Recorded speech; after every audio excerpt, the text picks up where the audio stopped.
This demonstration going to show you how you can have your very own assessment reporting system using Microsoft Excel.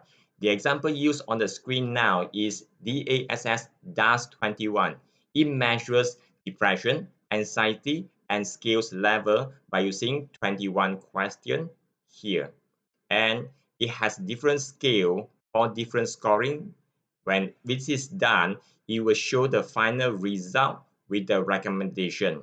And the recommendation is able to customize or key inside here as and when you see it properly. Let's see how it works.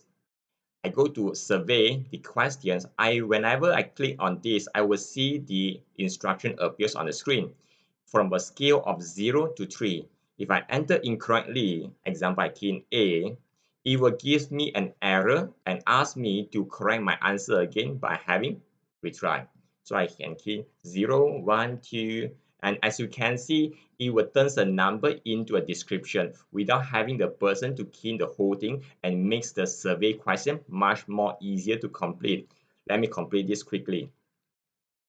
I keyed in wrongly. Wrong again.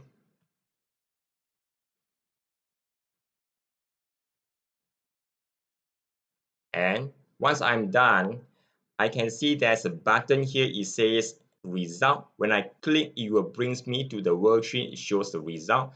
It says my stress level is moderate, and with the recommendation, anxiety and depression is extremely severe. So this is how we're able to get this thing done. If any changes inside the recommendation, the report here will be updated as well. This is how you are able to use Excel by creating your very own assessment reporting system. If you find this video interesting and benefiting to you, please subscribe, like, and share it to your friends and colleagues so that it can inspire them to use Excel more than ever. My name is Star Excel, your Excel Sifu from Y Excel.